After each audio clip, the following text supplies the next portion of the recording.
السلام علیکم ورحمۃ اللہ وبرکاتہ۔ تو جی ویورز، آج ہم نے شروع کرنی ہے آیات نمبر 8 سے لے کے 12 تک۔ اس کا لفظی ترجمہ با محاورہ اور مختصر تفسیر کے ساتھ۔ اعوذ باللہ من الشیطان الرجیم، بسم اللہ الرحمن الرحیم۔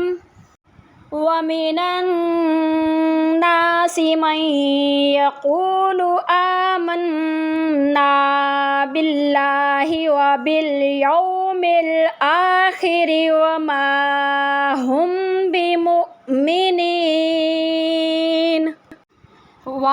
اور من سے، ناس لوگ، من جو، یقول کہتے ہیں، آمنا کہ ہم ایمان لائے، باللہ بی پر، اللہ پر، وبال اور ساتھ یا پر، یومی دن، آخری آخرت پر اور آخرت کے دن پر، وما اور نہیں، وا اور ما نہیں، ہم وہ، بمؤمنین ایمان لانے والے۔ بعض لوگ ایسے بھی ہیں جو کہتے ہیں کہ ہم اللہ پر اور آخرت کے دن پر ایمان لائے ہیں، حالانکہ در حقیقت وہ مومن نہیں ہیں، وہ ایمان لانے والے نہیں ہیں۔ اس آیات کی تفسیر کچھ یوں ہے کہ مدینہ منورہ میں ایک شخص عبداللہ ابن ابی تھا، جس کو وہاں اچھی نگاہ سے دیکھا جاتا تھا اور قریب تھا کہ اس کو وہاں کا سردار بنا دیا جائے۔ لیکن جب آفتاب اسلام سرور کائنات حضرت محمد مصطفیٰ صلی اللہ علیہ وسلم نے وہاں جلوہ گری فرمائی اور مدینہ والوں کے دل نور ایمان سے جگمگائے اور اس کی عزت و آبرو میں فرق آنے لگا، اور اس کی طرف مدینہ والوں کا وہ جمال نہ رہا جو پہلے تھا، اس لیے اس کے دل میں بغض و عناد کی آگ بھڑک اٹھی۔ لیکن وہ بہت چالاک تھا، اس نے خیال کیا کہ اگر میں ظاہری طور پر مسلمانوں کے خلاف رہوں تو میری خیر نہیں، اس لیے بظاہر تو وہ مسلمان ہو گیا لیکن دل سے سخت دشمن رہا، اور اس نے یہ روش اختیار کی کہ مسلمانوں کے سامنے حضور صلی اللہ علیہ وسلم کے اوصاف بیان کرتا اور کہتا کہ یہ وہی نبی آخر الزماں ہیں جن کی خبر تورات مقدسہ میں دی گئی ہے۔ جب کفار سے ملتا تو مسلمانوں کے خلاف سازشیں کرتا۔ اس کے ساتھ بہت سے لوگ مل گئے جس سے ان کی پوری جماعت بن گئی، ایک گروہ بن گیا جن کا نام منافقین تھا۔ ان لوگوں کے بارے میں یہ آیت کریمہ نازل ہوئی۔ اللہ تعالیٰ نے مسلمانوں کے صفات کے بارے میں 4 آیات نازل فرمائی ہیں، کھلے کافروں کے بارے میں 2 آیات نازل فرمائیں، لیکن منافقین ان کے بارے میں 13 آیتوں کا ذکر کیا کیونکہ یہ زیادہ خطرناک تھے اور مسلمان ان کو پہچان نہ سکتے تھے۔ ان کی بہت سی نشانیاں بتا دینے سے ان کا پہچاننا آسان ہو گیا، لہٰذا ایک آیت کریمہ میں منافقین کا کلام نقل فرمایا گیا ہے کہ وہ بظاہر کہتے تھے کہ ہم ایمان لے آئے اور مسلمان ہو گئے ہیں تاکہ مسلمانوں کے ساتھ مل کر دنیاوی فائدہ حاصل کریں، اور اپنے ظاہری اسلام کو آڑ بنا کر ہر قسم کی سختی سے بچتے رہیں، چونکہ یہ ایمان حقیقی نہ تھا اور خلوص دل سے انہیں میسر بھی نہ تھا۔ فقط زبان سے دعویٰ اسلام کرنا حق تعالیٰ کے نزدیک کچھ اہمیت یا وقعت نہیں رکھتا، لہٰذا مسلمانوں کو تنبیہ کے لیے بتایا گیا ہے کہ یہ لوگ فریبی ہیں، مسلمان نہیں، لہٰذا ان آیات سے اللہ تعالیٰ نے نفاق کی جڑ کاٹ دی۔ آیات نمبر 9۔ یخادعون اللہ والذین آمنوا وما یخدعون الا انفسهم وما یشعرون۔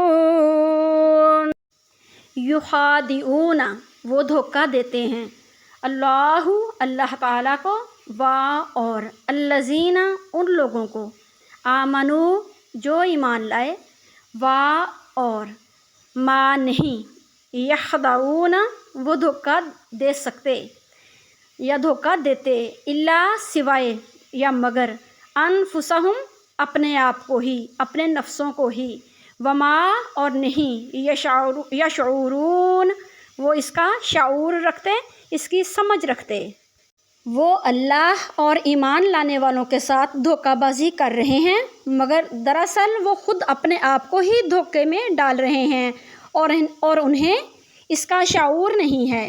منافقین یہ کہہ رہے ہیں کہ ہم اللہ عز و جل اور آخرت کے دن پر ایمان لائے، اپنے خیال میں وہ اللہ تعالیٰ اور حضور صلی اللہ علیہ وسلم اور مسلمانوں کو دھوکہ دے رہے ہیں، حالانکہ در حقیقت وہ خود کو دھوکہ دے رہے ہیں۔ اللہ عز و جل تو غیبوں کا علم جانتا ہے، اس سے کوئی بات بھی چھپی ہوئی نہیں، اور دھوکہ اسی کو دیا جا سکتا ہے جو حقیقت سے واقف نہ ہو۔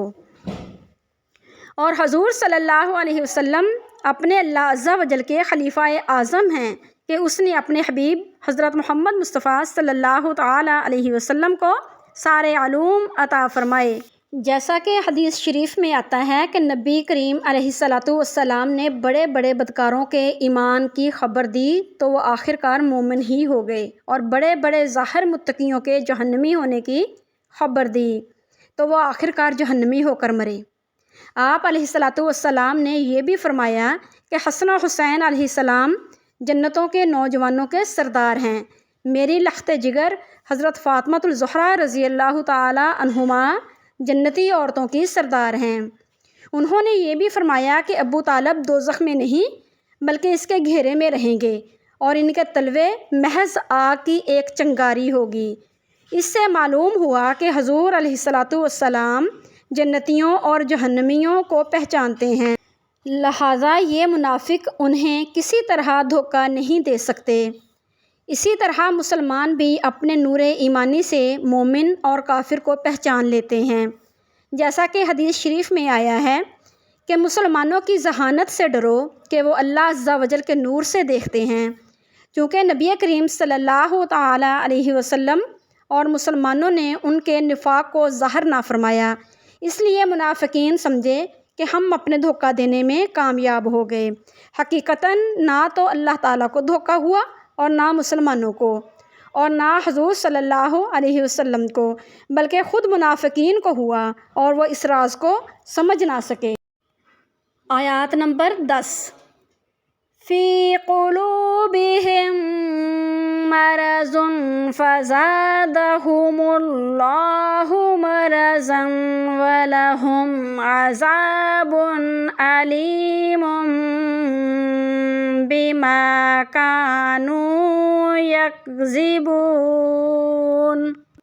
فی میں قلوبی دلوں، قلب کی جمع قلوب، ہم ان کے دلوں میں، مرضن بیماری ہے، فزادہ سو زیادہ بڑھا دیا ہے، ہم ان کی، اللہ تعالیٰ نے، مرضا بیماری کو، اور لہم ان کے لیے، عذاب ہے، علیم دردناک، المناک، بما بوجہ اس کے، کانو وہ تھے، یکذبون جھوٹ بولنے والے، جھوٹ بولا کرتے۔ ان کے دلوں میں ایک بیماری ہے جسے اللہ نے اور زیادہ بڑھا دیا ہے، اور جو جھوٹ وہ بولتے ہیں ان کے لیے دردناک، سزاناک یا المناک برا عذاب ہے۔ وَإِذَا قِيلَ لَهُمْ لَا تُفْسِدُوا فِي الْأَرْضِ قَالُوا إِنَّمَا نَحْنُ مُصْلِحُونَ۔